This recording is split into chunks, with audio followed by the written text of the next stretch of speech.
What's going on, guys? This is the DeFi Crypto Alliance show where we do our best to be the bridge between our fellow real estate investors, entrepreneurs alike, and the cryptocurrency world because crypto is the biggest opportunity over the next year or so, and nothing's even close.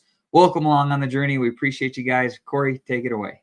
Absolutely. Just truly blessed to be on this journey, not only with you, Dane, but all these fine men and women in our chat, our family members, where we're going to use cryptocurrency as that wealth creation tool. Remember, these are just tools, guys. Use it as a wealth creation tool and then use some real estate, some real world assets, maybe like oil and gas, who knows, as a wealth preservation tool and change the trajectory of our lives financially forever.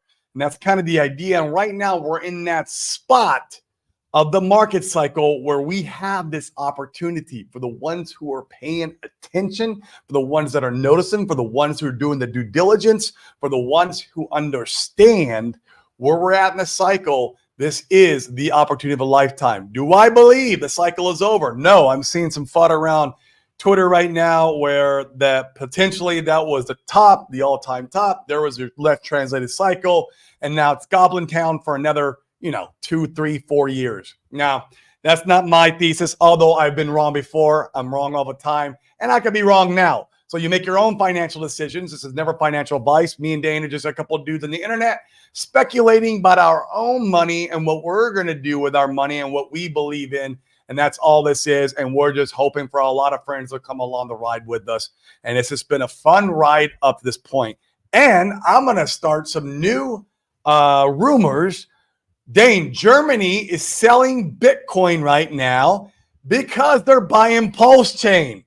They need the liquidity to come in and buy the best layer one blockchain in crypto. What's your thoughts on that?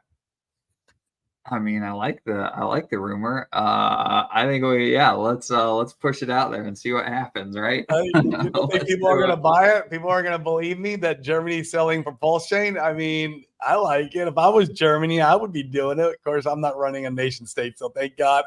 Thank God I'm not.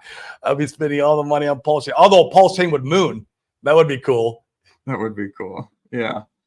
I think it's interesting. In fact, is it true that they went and sold and then rebought a bunch of it? I saw. Yeah, dude. They've been acting like traders. Like literally, they sold and rebought and then sold again. Like, what is the underlying purpose for this besides making decisions off of emotion? Like, I don't know why one would do that unless, or it could be this too.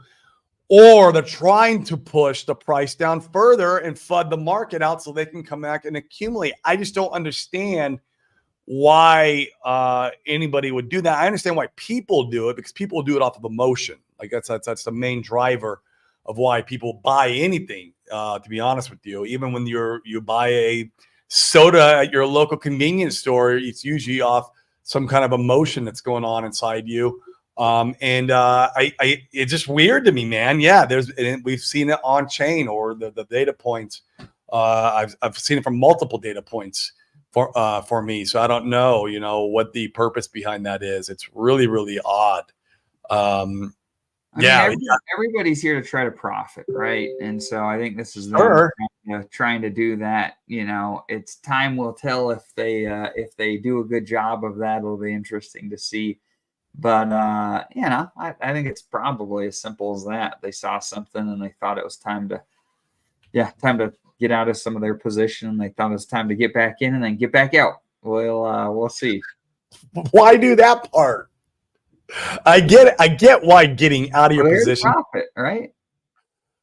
Well, if you sold and then bought back, it's not like when they bought back, it went up like crazy. Like, how could they have been in profit? They'd resold again.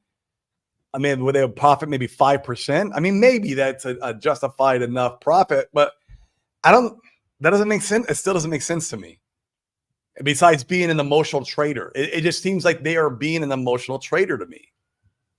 Well, I think that's the easiest explanation. I think a lot of people, and I do this too, I think it's easy to assume that because somebody has... You're not running a country, sir. just because somebody has a particular standing that they know, and they're really advanced and make dumb decisions all the freaking time. All the time. That answer makes sense. I think that one makes the most sense. Now, maybe I'm wrong, but I think that one makes the most sense. Oh my gosh. So it looks like Bitcoin is starting to hold these positions. I've watched a lot of Hans content lately, trying to consume what's going on with the market. And it looks like we could be holding here. If it does, then we're kind of out of the weeds for now. If it doesn't, if we fall and break this $56,000 or $57,000 range, like the next range is like $45,000 right, or something like that. 40s. It's going to take all of crypto down with it. By the way, it's not just going to be BTC that goes down. So you are, thinking about dollar cost averaging in. Could we see some more downward pressure? We could, if we don't see BTC hold these levels and recover and continue the movie. Although I'm seeing it today that it's kind of recovering and trying to make its way through this.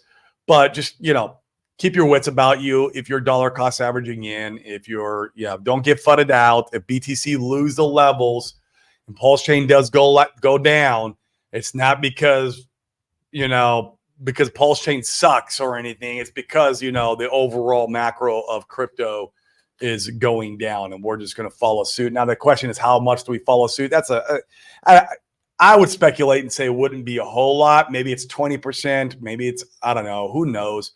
Like, because we've already so oversold. They clicked the wrong button. I remember that being the answer or the narrative of like when Godwell gave all that EHEX over to BakeX. There was an actual real narrative going around that Godwell clicked the wrong button. Like it was a thing people were believing too. Like it was being spun up all over Twitter. I was like, oh my God, no guys, that's not what happened. Right. Actually, I think this is a good take. Yeah, I've seen Hans's content too. Yeah, he's thinking it'll be boring until December. In fact, it was really interesting. Hans, shout out to Hans. He did a great show. I think it was late last week where he went through and he did at least the time analysis of what stood out to me. And if you look at the time analysis, I mean, this cycle is looking really similar to the last ones. If these things continue to play out, then this time is different, Dane. This time is different, sir. Then you're December, right? You're December until the altcoins really start to get exciting again, which is, gosh, Merry Christmas. That gives us what, like 6 more months to accumulate at decent prices potentially. That's beautiful. Dude, please, like you guys keep giving me this opportunity. I'm going to take it. I am taking it. Not you guys. I know you guys in our chat are not the Jeters. You guys are the true believers. You guys are here for this because you know and believe, and you know you're trying to change the trajectory of your family tree. Like, but the crypto Twitter, the FUD guys, these guys who are selling, it's you're giving me and Dane some pretty juicy opportunities. If you want to keep doing it for the next 6 months, I'm going to keep taking it. Agreed. Because that's is that Pulse? So let's look at some charts here. This is interesting. So let's pull up. I was charting some of the RH tickers, and full disclosure, some of you guys in the chat, I'm certain, are better charters than I am. Chartists, we'll say. So where we stand right now is we're hanging out. Let me zoom in. So we're hanging out right now at this liquidity zone. And once again, this is in dollar terms. I'm just pulling it here. We're hanging out in this liquidity pocket right now. And it'll be interesting to see if we kind of hover around this zone. If we don't, if we go down and we sweep the lows, let's say that coin goes and craps the bed. I mean, the good news is it's only about a 17%, 18% dip from where we're at right now. So, it's not that much more, which is funny to say because in all other markets you'd say that was a ton. Here in crypto, you're like 20%. I could do another 20% dip. It's funny that we think that way. It is. So do me a favor, Dane. Once we're done looking at this, I want to see the secret chart. Oh yeah, we'll pull that one up as well. Okay. But I mean, you look across all the RH tickers, it's not that, it's not that, at least in my mind, if we were to hold these lows, it's not that much further down. So that's that one. You look at to this next liquidity zone on Pulsechain. It's only a 7% dip. Something like Ink is We're still seeing Pulse. Oh, I'm not showing it here. Share this tab instead. If you look at something like Pulsechain here, and we measure from where we're at right now, and once again, this is just super rough, you guys. You're about a 7% dip there to get down to the next liquidity zone. Something like Ink. Share this one. You're looking at about a 23% dip from where we're at right now down to this next liquidity pocket. Feel that wick. Yep. Back there. Yep. And something like Hex is the biggest one. If you went, I mean, the only other liquidity to get down to here, at least. We can't see it, Dane. Oh, yeah. Show this one. Okay. There you go. So the only other liquidity to get down to on the Hex chart is like the beginning of this price chart when Pulsechain launched. Jeez. That's a 33.5% dip from where we're at down to the very bottom of that price chart. So, I would say theoretically this one is the scariest. We're still, it's still a falling knife. Look at this thing. It just wants to fall and fall some more. People love selling Hex. We've been saying this for a long time. And so so we'll see. It'll be interesting. On the flip side, shout out to Crispy Man. He brought this up today when we were talking. If you're somebody that really likes to accumulate T-shares, I think if I'm quoting him correctly, for about $1,400, if you punt that out for 5555, you could go ahead and have a shark position in 15 years. So they're cheap. It's cheap right now to go and accumulate if you're willing to punt out for a really long period. So there's that. Lots of ways to be able to look at the data. I would say for the new guys, if you guys are watching and you haven't done any, having a little exposure out there just in case, right? Like crypto does wild things. We don't know what it's going to do 15 years from now. It could be worth nothing, but it could be worth a lot of something. And for me, having a little bit of exposure, just a little bit. I know you guys hear us talk about how we're kind of against the narrative of staking. That's because we already have stakes. And that's because most people who watch the show also have stakes too. New guys, a little bit of exposure out there. Like if I was brand new, man, or like say my brother came to me. My brother came to me, he's like, hey man, I've never done a stake. I'm gonna put in, say he's gonna put in, my brother's like, oh, I'm gonna put in 20 grand. All right, it could make sense to punt out 1,400. That's the way I think about it. And then you could build the rest of your portfolio out however accordingly you want around this market cycle. But that's the way I look at it. And then if these analysts are right and Hex is the next Bitcoin, that 1,400 is going to be the best 1,400 he ever spent in his whole entire life. But there's that risk that Hex is going to be around and still be a badass cryptocurrency. I hope it is. God, I hope it is. Oh my word. You want to talk about changing families' trees. That could be one way of doing it if Hex pans out. And it could. There is a chance it could, but there's also the chance that it could not. So that's the things I think about when I think about risk and reward. It's very important to think that through in your head and make your own analysis and come up with how that looks, what that looks like. But there is the reward factor that you do got to pencil in. When you're doing it, your math, and you pencil in all that risk, don't forget the reward part. So nailed it. Yeah. On another note, we are going to hear about the RH case today, or theoretically, we should get an update. And I thought about this a lot, Corey. If there wasn't the fraud allegations as part of that case, I think I'd be fairly comfortable given like a 50-50 chance that sure. that maybe it gets dismissed today. I think with the fraud in there, I think that you've got to look at things more closely if you're the judge and whatnot. And I think, I think it's a very small percentage chance that things get dismissed or we have Me too. positive news today. And I think the market is pricing that in right now. I think they have been pricing it in. It's very rare that the rest of us get information beforehand, right? And we can act on it. And the market knows first, and I think the market's showing that. But Nuclear Herbs had a good point. I've been kind of going through some of his,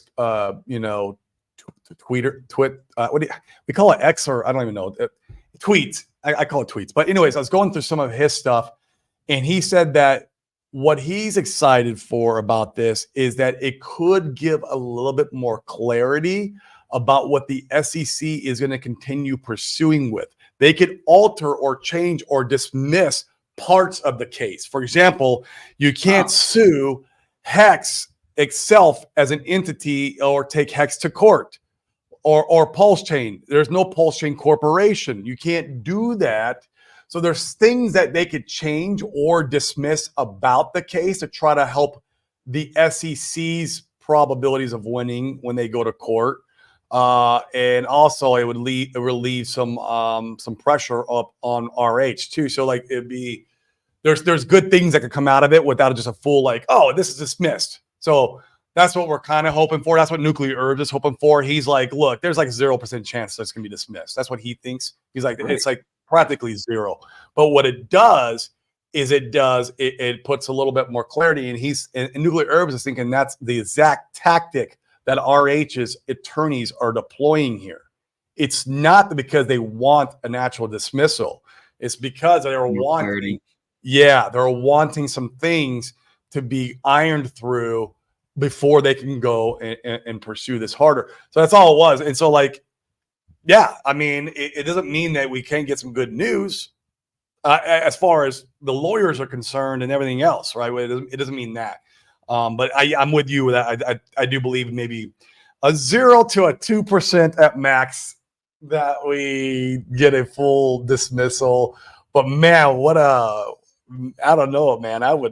I'd be screaming. I'd have to run down to the beach and. Well, so here's the scenario. Let's run with the idea that we get more clarity. So let's say that the SEC says, we remove the actual Hex and Pulse and PulseX, remove all the actual tokens from the case, and we're just going after Richard for fraud. I think that's a reasonably likely scenario. I think that's the one thing that they can try to stand on is misappropriating funds and how the funds were raised. Right. I think you can run with that. If that's the case, I still don't think that at least in the short term, I don't think that gives us much juice to. Oh, I agree. I don't think we're going to go skyrocket to the moon. Yeah. I agree. But it makes the battle or the mountain that they have to climb a lot smaller. That's what they're trying to do here. They're trying to make the mountain smaller. Like they have to go and climb in October. That's all they're trying to do here. Is a little, bring it down. Right. There's tactics and strategy in all this, what they're doing. And they're not idiots. They don't think that the SEC is just going to freaking throw it out. Why would they? Except for the one fact I would be, if I was the SEC, I'd be like, man, I've had so many damn losses. Do I want to go and pursue another loss? Maybe that would be some thinking, but you wonder what the internal pressure with the SEC looks like. Like, what do things actually look like at their office? Because it's not pretty, it's not pretty at all. No, dude, they just freaking lost again with the Binance security accusations. I mean, freaking CZ's in prison right now, and they beat the SEC. So obviously he's in jail right now. Okay. Yeah, so obviously the DOJ was able to complete what they were doing, and they made a settlement. And he paid $4 billion or something similar. I don't know if it's exactly $4 billion, but he paid that off. He had to go do some prison time, and at the same time, 4 months started in April, apparently, according to Google. Okay. And then at the same time, the SEC can't hold security regulations against them. They said, nope, these are not securities. Your raise does not count as a security. Like, bro, Hey, this is good case law. This is great. And we see this over and over and over again. His attorneys have to be in freaking, they're just loving this. They're sucking it up. Right. And so like today is just going to be more information for them. It's going to be great. It's great. But I mean, the market, you know, and crypto is such an immature market. It's responding negatively to all this. It's just how it goes. But to me, it's like, okay, respond negative. Help us find a bottom somewhere so I can freaking snipe the chart, man. Right. Right. This is a great comment from Nomadi. Yeah, the clip with Eric Wall, if you guys haven't seen that, it's a great one where essentially Richard, I mean, he lays the framework, right? He says, imagine going and raising money and then buying ETH and then dumping ETH at the top for some other token. Like that's what he presents. And so, you know, I think that's what everybody is holding hope out for in some respect, is that happens, right, to some degree. And it's exciting to consider. It's interesting. So we'll see. Yep, I agree 100%. It's gonna be fun. Urban Productions wants a video if you run down to the beach naked. If they dismiss,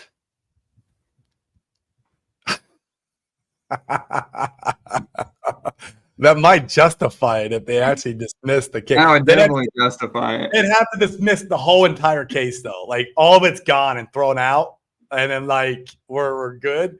Like I don't know, man. I'm not gonna promise anything though, because even at the 2% chance it does get dismissed, I don't know if I want to go to jail for public nudity here in Puerto Rico. Oh, that's right. Yeah, I mean, when you went and saw, I thought one of the funniest things with the SEC's case is they claimed that Richard misappropriated spending, and the way they dated it was before he even raised any money. So, like, you know, it was pretty ridiculous. Richard didn't need to use any of the SAC funds to go and buy what he bought.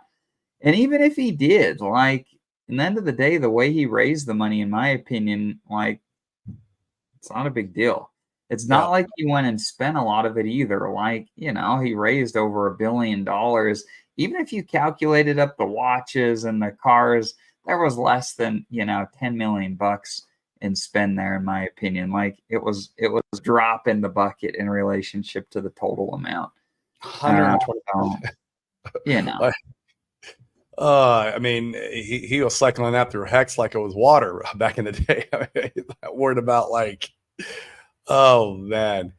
We got Crypto 7 in the chat, man. Hey, dude, that show today was fire. I rewatched it. He had Hans on, Dane, and it was fire, bro. It was a great show. Just once again, you know, Hans validating all the stuff that we already know. But yeah, it'd be interesting if we run sideways all the way through December, Dane. The one thing that went through my head on that is, and actually Crypto 7 asked him on this question. I'll tell you what his response was. But one thing that was going through my head, I was like, okay, if it's all the way till December, what about October in the RH case and everything there? And Hans basically said, and 7 asked him that, and Hans like, well, October, it's close enough to December. That's basically what he said. October's close enough where that would still line up with my analysis of what I'm seeing here. So it could be as early as October. It could be November. I mean, yeah. So who knows? It'll be interesting. Yeah, who knows? But I mean, it wouldn't surprise me if we saw. It just wouldn't surprise me that any massive catalyst type events that happen in crypto, and this would be in our ecosystem, whether it's a nothing burger or not. It wouldn't surprise me if the traders were buying the price up for kind of a buy the rumor, sell the news type of event. It just wouldn't surprise me for like going into October. Like, so it's at the end of October, maybe the beginning of October, you see the price getting ran up. And, you know, yeah, it wouldn't surprise me just because the intent of the buy the rumor, sell the news. And at that point, you know, you'd want your bags packed. Your DCA should have already been, you know, done for the most part. But I don't know. You know, these are all speculations. Yeah. And we're wrong all the time. Agreed. Yeah. The cabal. The DeFi Alliance cabal, man. Yeah. How do I join this cabal? Where do I do it? Is there like do I have to get jumped in? I mean, these are gangs, right? You got the Tang gang, you have the cabal. Like, how do I get in this thing, man? How do I get initiated into this? Yeah, I think this is an interesting take, and I would disagree with it ever so slightly. So, for instance, if there is some new information or evidence to come to light that was not previously available or that people knew about, and this happens, right? This happens in cases, not all the time, but it happens enough that circumstances out there can occur that that come to light that they could go ahead and dismiss a case on the drop of a hat. In fact, I was watching a Dateline episode where they did just that on a murder trial, where the case was literally dismissed in 30 seconds. Essentially, the guys weren't even in the courtroom when it happened because some new evidence came to light, and boom, it was done. So, do we think that's likely? No. But, things like that could happen. Again, that's why I give it a 2%. I mean, but Nuclear Herbs gives it 0. Like, he said 0. Literally, that was his response. 0. Like, and that guy's an attorney. He knows more than us. Right. I don't know crap about law, man. That's why I have to pay these guys every time I get in trouble. And I've done it multiple times. So I know how it works, and it sucks. Right. But cool, guys. It'll be fun to see. Yeah, I'm excited. I still think, I think that it's nice that we have an opportunity. I know you guys are worn out, same as everybody else, right? But still opportunities to buy when things are cheap. We're working on some cool things in the background to make that information more readily available and easy to consume for the masses. I think that'll help for onboarding. So there's things that can happen there. We've got an event today. In fact, this is really cool. We've got an event that starts today and goes all week. We're talking to people about Pulsechain, bringing a bunch of them on board. Last month's event, we brought, I think it was 12 new people that they're starting to look at Pulsechain and buy into the ecosystem. And we do stuff like that every single month. So, and it's not plebs, guys. I mean, these guys aren't coming in with $500. The majority of them, I'd say the majority is at least 10,000 or above. One of my last private one-on-ones, he brought in 3 million. Right. So, these guys are bringing in real money. Like, it's not, and these guys are not on Twitter every day oh my God, the FUD. They don't. They park their money and they go off and run their businesses, and they might check back in a month and, hey, how's everything going? Well, running sideways still. Like, DCA in some more if you can, or if you want, right? Never financial advice. I can only give myself financial advice, and that's it. That's it. Right. And I'm telling you, like, the opportunity to be able to onboard when prices are cheap, like, oh, dude, this is it. That's golden. This is it. Like, so many guys get been out of shape about stuff. Look, like, the best way to be able to bring in new onboards when risk is much lower, right? Things can always get cheaper, but when risk is low, upside is high. These are legitimately levels where, and once again, we don't give any financial advice, but if you want to throw out crazy crypto X's and things, like, these are the levels from which people could actually see it if this stuff performs well. And man, like, this is the time. This is the time. Everybody wants to beat the drum of onboarding when we're a 5x off this price. Like, guys, right now is the time. Like, this is the time that if you really wanted to, if you felt good about what ecosystem you're in, and you felt good about, what's going on with the macro and Bitcoin, if you don't think Bitcoin's rolled over, like, this is the time to call your brother up or your sister and be like, look, you might want to look at this. Like, this could do some pretty good numbers.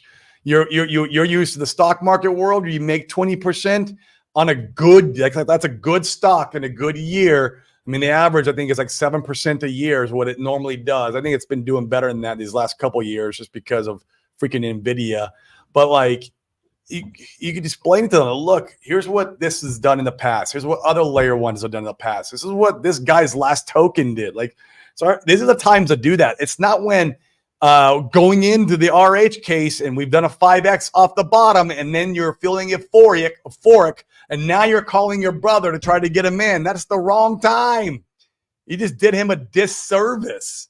Right. Like, it's when the shit is down on the bottom or close to the bottom. We can never be right on the money at the bottom. We're hoping we're closer to the bottom, way on the top. But like, this is the time to get people in. This is the time to beat the drum. This is the time to join. Go join that. If you like, for example, if you have a certain kind of car, you can go join that car's club and start talking to all these other people who enjoy the same kind of car as you, right? Like, there's a lot of these. There's BMW clubs, there's Corvette clubs, there's Mercedes clubs. You can go. This is one strategy you could deploy to go out there and start bringing people in. Make friends with these people. These people usually have a little bit of money, and you could start, helping them get a little exposure into this asset class. If they want to be very conservative, you could hey, just go buy Ethereum, but they're naturally going to go, okay, so Ethereum might give me a 3 to 10x, right? You're like, yeah, that's about, that's a conservative, 5x maybe, it's probably very conservative. You're going to get that. Maybe we'll see. But then they're going to be like, well, how do I get a 20x? What about all these other guys who get 20, 40, 50, 100? How do I get that? And then you're like, well, I got this other cool thing. Or this other cool thing that I really like that's leveraged on top of this. We know 2 different wallets that hold over 318,000 Ethereum. Those particular wallets like buying our thing. Like, it is the stuff you explain to them, right? And you help onboard them in. And maybe it's like, maybe in their risk profile, it's 80% they're going to have an ETH, and maybe 20% they have over here, because that's the real risky stuff for them, depending on how much money they have in crypto. And this is how you onboard people. And it's right now is the time. So I'm glad you brought that up, Dane, because that is a strong talking point right now. And I think we should bring that up probably on every show while we're down here in these lulls. And we have till at least probably October, maybe the month before it's possible, or all the way up to December if we're following Hans's altcoin 4-year perfect cycle. We have time, guys. Go out there and get people in right now. It's not when we're 5x off the bottom, 10x, or some of the Hex streamers who were screaming that Hex was going to go to $9,000 a coin, stake everything 5555 when Hex was 30 cents. I mean, these guys should be freaking banned from the community. It was a wrong time to be beating the drum. It's just do it responsibly. And these are the times, man. Call your family members up.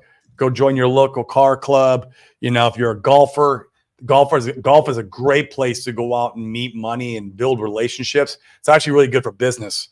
If you know how to golf, you can go out and create a lot of different business relationships. It's almost like an instant mastermind, if you will, when you're joining one of these clubs.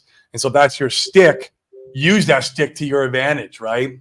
And you might find yourself striking up a business opportunity, and you might go out and make some money with these people. I don't know. Just start thinking about these things, how you can go out there and onboard the world. And right now is the freaking time, man. I can't stress that enough. This is boy, I don't know what else to say. Speaking of onboarding tools, the guys over at Coast, it sounds like, so they're, as far as I understand, they're operational for people outside of the United States right now. And it sounds like as soon as by the end of the month, they'll be operational for the US as well. So if you haven't used Coast, you haven't gone over there and checked it out, this is the easiest way to get money over the Pulsechain. The pricing, as far as fees, is really competitive and fair. Really like what these guys have built. I love it. And did you see also, Dane, they're going to start accepting our wrapped DAI and USDT. I love that. They're making this hey guys, we're just going to make this as easy as possible for you to come in and out of chain, right? This is it. And this is what's going to make retail be able to come in easily too, because retail understands using a Coinbase. Look, it's just like Coinbase. You're going to wire money in and boom, you're going to go trade and buy your coins. And I just got to show you one extra website. So easy, man. So easy. Maybe 2 extra websites, depending on what you're trying to do. I don't know, right? It's so easy though at that point. And those guys are amazing for what they're doing. They're to get all the money transmitter license, and I think there's other ways they're getting around doing that. But like what they've been doing it's a lot of work. That's the one protocol, Dane. Like I would never in a million years want to be in charge of or be built. Like a ton of work. Like that is like that nightmare about dealing with like due process and legalities and all the other and money transmitting. Oh my God. No way. That's a nightmare. And so our hats are off to those guys. Yeah. And like you said, so if you guys haven't used Coast, the way that it's worked before is essentially you'd have to go in when you wanted to on ramp, you would send your capital in, you'd swap it for their Coast stable coin, and then you could go transact, do whatever you're going to do on Pulsechain. And then when you wanted to leave, you did the same thing, but opposite, right? You'd swap your crypto into the OX Coast tokens, and then you could send it to the platform. You could burn the token and get cash deposited in your bank. I tested it both ways to make sure it all worked, and it was seamless. It was really nice. The nice thing, though, with like Corey's saying, they're implementing the wrap stables like USDC and DAI. Those are way more liquid than the Coast token is in the Coast stable. So they're giving a way for you to be able to directly off ramp from Pulsechain to your bank account with a stable coin that's very liquid, the most liquid on Pulsechain. That's cool. Really freaking cool. So shout out to those guys. Yep. Once again, bullish divergence on the macro events happening in Pulsechain, guys. Don't sleep on it. Watch the charts. DCA still king. Maybe find some structure. Oh, did we look at the secret chart real quick? Oh, let me pull that up. Let's look at that real quick before we end up hopping off. That's why everyone comes here to check us out now. Dane, did you know? That's right. We have the secret chart. Let me see. I want to see if the W is playing out or if it's just kind of like going sideways. If we're just kind of, I'll be honest, I haven't even looked today. What's going on there? I think I've got it right here. All right. Let me share my screen. Mm-hmm. Bring it up, man, because what I care about, since we're talking about Ethereum, and that's like the main asset, like people could go into for Urban Productions. Yeah, it's a quick 1 to 5x, very liquid on if you had millions of dollars. But those guys also want to have exposure into 20, 30, 40 X's. And this is a good chart to be looking at to try to figure out when is a good time. So this is the daily. What do you want to look at? Daily? Zoom out. You're going to zoom out.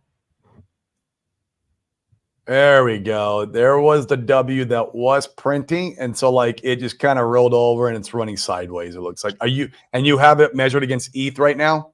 You have the button clicked? Let's see. I mean, this is the Pulse versus ETH. Oh yeah. Hold on. Yeah, just gotta click the button. Otherwise, it will. It looks like you might have done it because the Pulse chart against the dollar is actually going down. It's not running sideways. So I think you got it right. I think so too. Yeah. So I think it's right. But the uptrend's holding. I mean, you see this. You see this wick come down, hit this uptrend, and then bounce. So be interesting to see. Yeah, preferably. Well, what's very interesting, Dane, is if we form very strong formation here on the ETH chart, and ETH gets its ETF inflows, and it starts to pump a little bit. Does that mean if we hold structure against ETH, that hypothetically assumes that we also start to pump a little bit to maintain, right? That's why I love this chart so much, because it shows a lot. It shows a bigger story than just comparing it against the dollar. You need to look at both. Honestly, you got to look at both, but don't forget about the secret chart. Agreed. So cool. This has been good, Corey. Anything else you want to cover today? We'll be here all week, guys. Next week, I will be out of the hopper. I am going to be on vacation. I have family members coming to visit me here in PR, And I'm actually going to go out and enjoy PR because it's a beautiful island. And I don't get to go out and explore it enough. We actually have these little tiny islands around PR we call the Spanish Virgin Islands. And we're going to go take a trip out there. And we're going to stay out there and we're going to scuba dive. And we're going to go visit the bioluminescent bay where the water glows at night. That's going to be fun. And so we're going to have a good time. So next week I'll be out. And then the week after that, I'll be back in and we can do some streams. But other than that, guys, keep the faith. You know why you're here. We appreciate you coming and visiting us on this show. We love our community. Smash the likes. Hit that bell notification. That way you know every time we come on and stream. It just helps the algorithm too, right? Kind of pushes up through this bear and bull that we're about to go through. And we can continue cutting through the narratives and probably bring you some great real estate opportunities when we do reach a top, a real true bear market hedge. So that's it. Peace, guys.